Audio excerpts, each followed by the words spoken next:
사실 우리 현대에는 주 사망 원인은 두 가지입니다. 하나는 암, 또 하나는 심장 내혈관 질환에 의한 사망인데, 사실은 암은 많이 사망률이 줄어들고 있습니다. 의학기술의 발달도 있지만 더 중요한 거는 건강검진을 잘 받고 있어서 우리가 조기 발견을 많이 하고 있습니다. 그래서 조기 발견만 되면 뭐 위암이다, 유방암이다 몇 가지들은 거의 완치 수준이 될 수가 있는데, 지금 우리에게 문제가 되는 것은 심장 내혈관 질환입니다. 이게 엄청난 숫자로 늘고 있고, 당뇨, 고혈압을 포함한 심장 내혈관 질환의 사망률은 암 환자의 사망률을 넘고 있다고 볼 수가 있겠죠. 왜 이렇게 심장 내혈관 질환이 급격히 증가를 하고 있는가? 그는 아까도 얘기했지만 그 기저에는 당뇨, 고혈압, 고지혈증과 같은 병들이 있고, 자, 그 기저에는 비만이 있는 겁니다. 우리가 이 비만이라는 거는 사실 과거에는 없었는데, 우리 인류 생존의 사실은 진화의 결과이기도 합니다. 우리가 많은 굶주림과 먹을 게 없는 시기를 계속 300만 년 전에 오스트랄로피테쿠스 나온 이후로 우리는 언제나 굶주렸거든요. 이 비만 유전자가 있기 때문에 우리가 지금까지 생존해 올 수 있고, 이 비만 유전자를 가진 사람만 굶주림과 기아의 시대에 살아남을 수가 있었던 거죠. 그래서 사람은 먹으면 찝니다. 문제는 이런 비만 유전자를 갖고 있어도 비만이 문제가 되지 않았어요. 최근까지도 우리는 먹을 게 부족했거든요.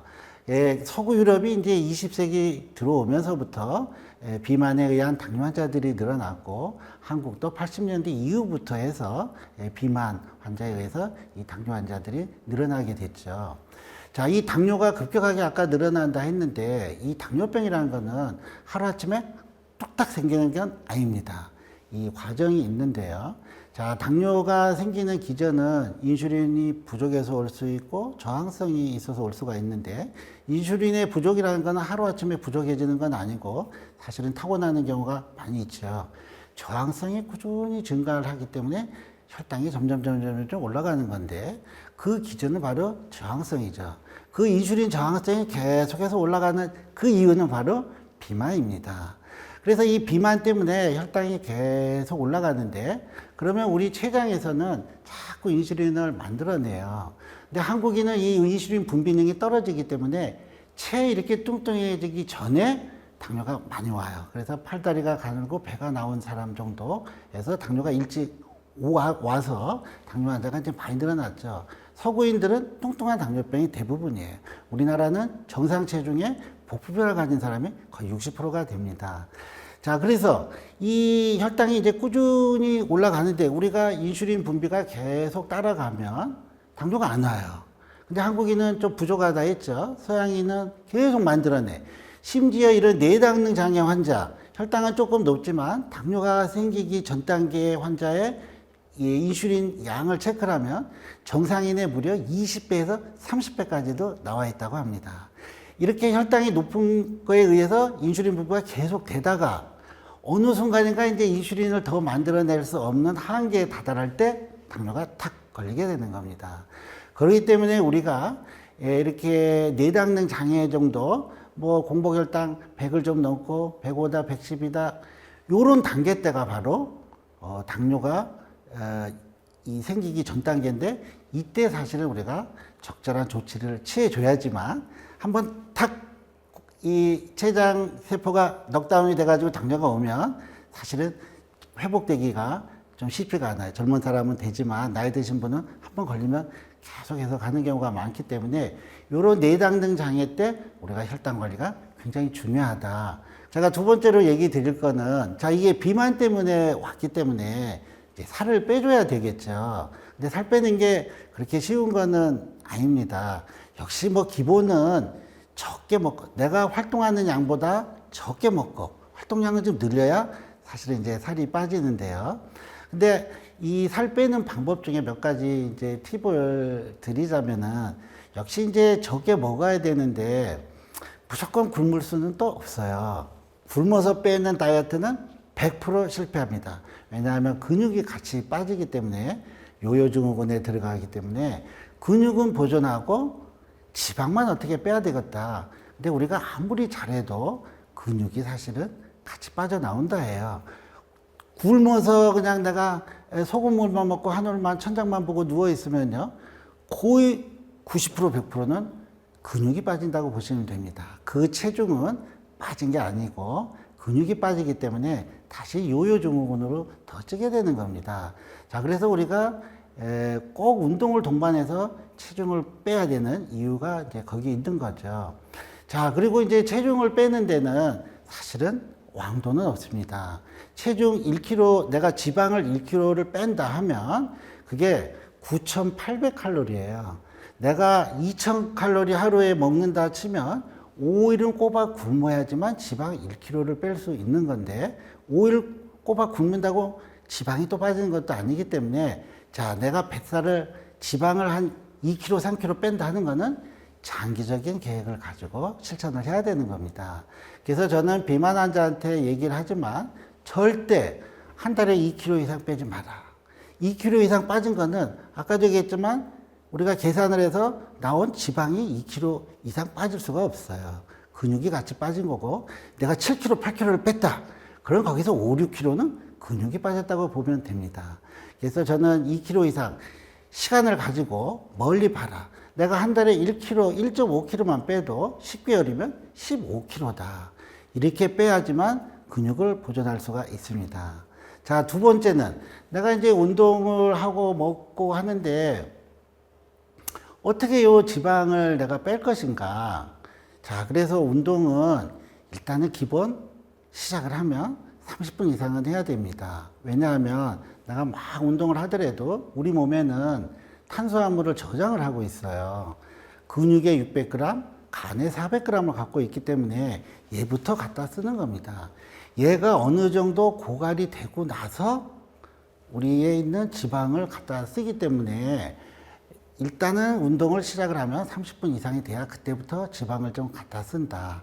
자, 그런데 이 운동을 마음 같아서 그냥 세게 어떻게 해보려고 막 역기도 들고 뭐 윗몸 일으키기도 하고 하는 요런 무산소 운동은 전혀 지방을 갖다 쓰지를 않습니다. 왜냐하면 무산소 운동이기 때문에 일단 있는 탄수화물 쓰고 그리고 급하게 근육을 갖다 씁니다. 그래서 무리한 운동은 그래서 근육통이 오거든요. 너무 많이 하면. 그래서 뱃살을 빼는데, 체지방을 빼는 데는 무산소 운동은 거의 영향을 주지 않는다. 유산소 운동을 하셔야 되고요. 자, 유산소 운동을 하는데 이제 먹는 거를 우리가 이제 뭐 한 끼 먹는 사람도 있고 이제 간헐적 다이어트를 하는 사람들도 있습니다.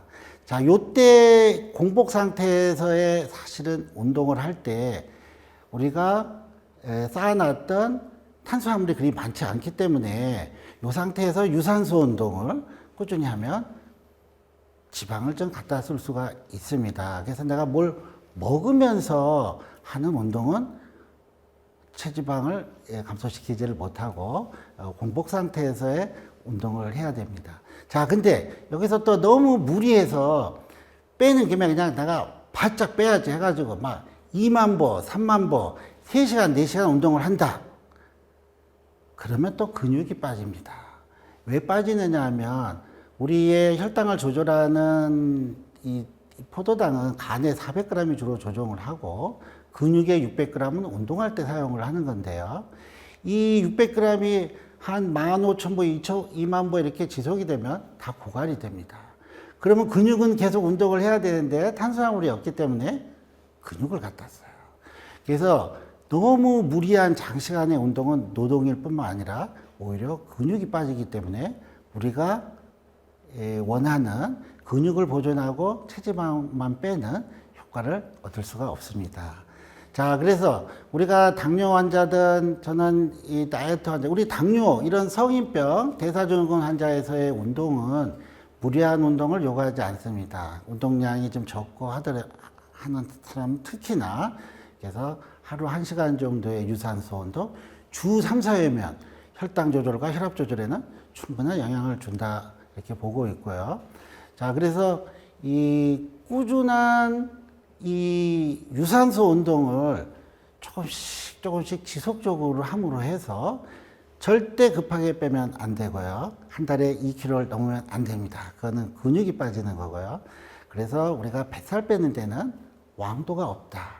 오히려 몸이 상하고 잘못하면 근육이 빠지는 우를 범할 수 있기 때문에 자기한테 맞는 운동.